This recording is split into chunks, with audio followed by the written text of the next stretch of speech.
Hi, everyone. This is Bobby Laporte, your host of Executive Aid Station's Leadership, Curveballs, Blind Spots, and Black Holes. Each week, we help busy leaders navigate through complex and uncertain times with practical solutions for real-life challenges.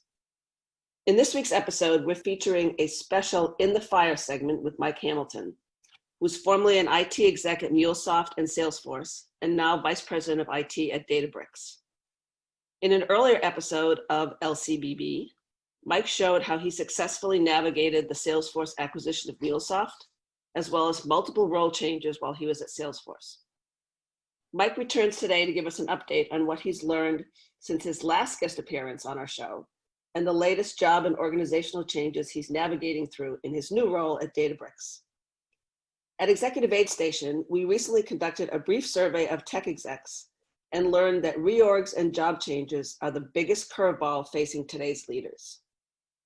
Uncertainty is definitely a condition of employment in our current business environment.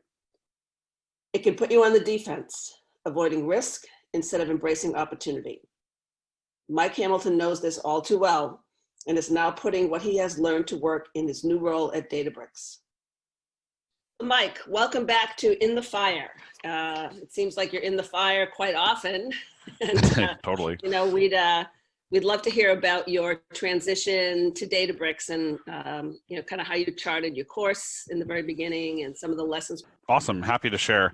So yes, I started the job as Vice President of IT over at Databricks recently. And as with anything change, being the new norm in life, I think it's a case where they hadn't had someone at this level before, but they had a practice there before. They had actually had basic IT team as well as a business applications team. And coming in, sort of getting the landscape, usually, generally speaking, my strategy has to be, what's working and what's not, and focusing a little bit on where can we get some wins and where can we showcase the team's talents, while also looking for assessing the technical debt that we may have we may still have going on, as well as plotting the course for where we can make an impact quickly and make a difference in the way the business runs. And I think the most important thing to call out, though, is kind of the psychology behind change in general. So with a new leader coming in, for example, that's a change. It's a change for me because I'm new and I'm coming into this company. And then there's a change for the team as well. And in my case, in this new role, there were actually two teams being brought underneath me that hadn't worked together much before. And so having a little bit of empathy and understanding for those folks in terms of like, hey, so where does everybody see their value coming from, and how do we knit these two teams together so that they're able to work together?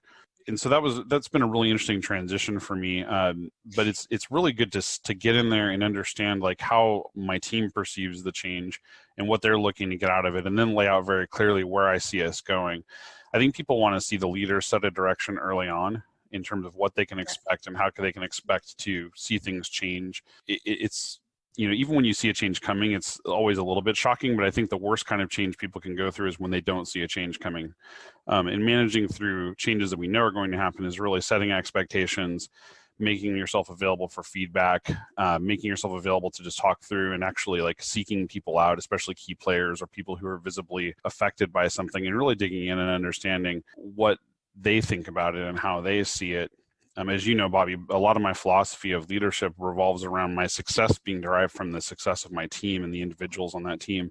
Right. And that's why, to me, the empathy side of this is such an important facet of it, because I really need to make sure that the team is understanding exactly that I care, first of all, but then also that like whatever direction I am planning on setting, that there's a little bit of context for them up front, as well as some inclusion of what they see as valuable.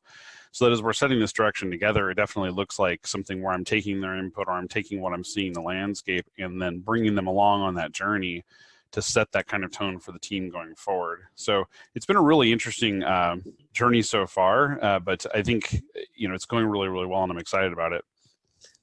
One of the things we've talked about before is that, there is no, you say, uncertainty is a condition of employment, right? And there is no certainty. So you can't really give that to your team, but what you can give them is some promise of what, what might, like what direction you're heading in, as you said, and talk about what you'll share with them. So I'm guessing that was well received. I'm wondering kind of what kind of response are you seeing from them, from you, and from that approach that you just described? In general, people are really positive about it. I think that doesn't I think the thing that's making it easier for my team is the fact that the other value that I sort of like to espouse is enthusiasm and like passion for my job. And so when I come in the office every day, I'm really upbeat. I'm really excited. I say hi to everybody. My team right now, because they came from two different parts of the company and they're merging into one, sits in different parts of the building for the time being. We're growing so fast that we're out of real estate. And so I make sure to make the rounds. And while I'm making the rounds, I also say hi to other departments that happen to be in the area, like people operations. But I always do so with a level of enthusiasm that it's like, hey, you know what? I'm psyched to be here. I'm really excited to be a part of this team. Let's go. And I think setting that tone really helps, as well as then more on the one-on-one level and then at the team level, being able to set expectations and that same sort of sensation of like, where we're going is clear. I had a say in where we were going. Things that were important to me are important to Mike, and things that maybe are important to me that Mike says we can't do yet, that I have a reason why. And it is really about bringing it along, bringing the team along with me. Again, if my success comes from my individual contributors, then I have a responsibility to know what they think. And with layers of management and everything else just working the way it is, it takes some extra effort, especially initially, to make those connections with people at every level and try to understand what they see and what their view of the world is, and then really try to knit that into and stitch it into where I'm taking the group so that everybody feels like they've been a part of the journey. Mm-hmm. But it does take some research, and it takes caring about the people on my team. But without that extra concern and that enthusiasm, I think people don't necessarily think it's authentic. And I think authenticity is really what people want more than anything in a leader. Right. Totally agree that it does take time, but I think it's a very worthwhile investment for you to be getting to know people and kind of bringing them into the conversation and connecting with them early on, which I know is challenging with being in a new role and a new company and just trying to navigate the whole landscape of the executive team and all the other people that are your internal stakeholders. So, well, that's very, very helpful. Thank you so much for coming back to visit with us and giving us a quick update on where you're headed. And I wish you all the best at Databricks, and any future moves you make, we'll definitely want to know about those as well. Awesome. Thank you, Bobby. You're welcome.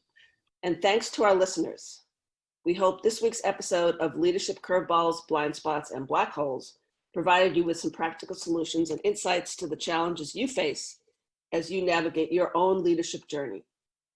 Be sure to visit our website, www.bobbylaporte.com, to hear Mike's original episode. And don't forget to join us next week for another episode of Leadership Curveballs, Blind Spots, and Black Holes.